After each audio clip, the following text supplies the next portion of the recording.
Hi everyone, this is Mrs. Sykes, and today we're having a look at the heart structure. This is the kind of picture that you will see in an exam. There are 4 chambers. So there's one here, one here, one here, and one up here. And the heart is split into 4 chambers so that it can pump blood from the heart to the lungs and back, and then from the heart to the rest of the body and back. There are 2 chambers here, 2 atria, 2 entrances to the heart, and 2 ventricles. The ventricles are the bits that are the larger chambers, so they can produce more pressure and pump blood further. The atria is where the blood trickles into as it waits to be pumped properly. So there are 4 chambers. The first thing that you need to know about the heart is that left and right are the wrong way round. So this is the left and this is the right. That is because this is a diagram of somebody's heart, and you don't switch the left and right round for your patient. So left and right are the wrong way round. This is an atrium. So this is the left atrium. And this is the left ventricle.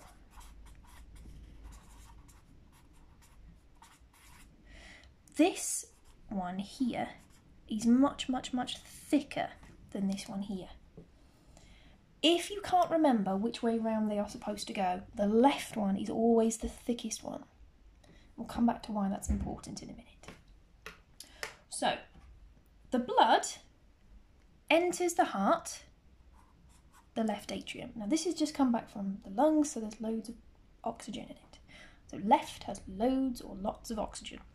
And the blood will go through this valve, and when it is pumped through, it will pump this way and it will go back to the rest of the body. This here is called the aorta. As a general rule, if you're looking at the names of blood vessels, if it's got V's in it, it's a vein, and if it's got A's in it, it's an artery. So aorta, with its 2 A's, is the biggest artery in the body. Then that blood goes all the way around our body, respiration takes place, the oxygen is removed, the glucose is removed, and it is replaced by carbon dioxide that we need to get rid of.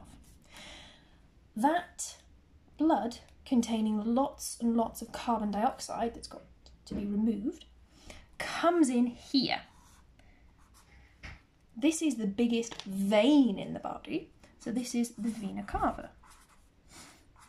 Lots of these, because it's a big vein. The vena cava drips into this one, and this one here is the right atrium. Now, I'm doing this section in blue because it is deoxygenated, and traditionally we show that blood has a lack of oxygen by showing that it is blue. That's actually because real blood that's got lots of oxygen is bright red, whereas blood with little oxygen is a bit darker, more of a brown maroon colour. So the red for the bright red side is actually correct, but this side wouldn't actually be blue, it would just be a little bit darker. So the blood comes in through the vena cava into the right atrium. It goes down into the right ventricle, which is a little bit skinny, a little bit puny in comparison. But it doesn't have to go very far.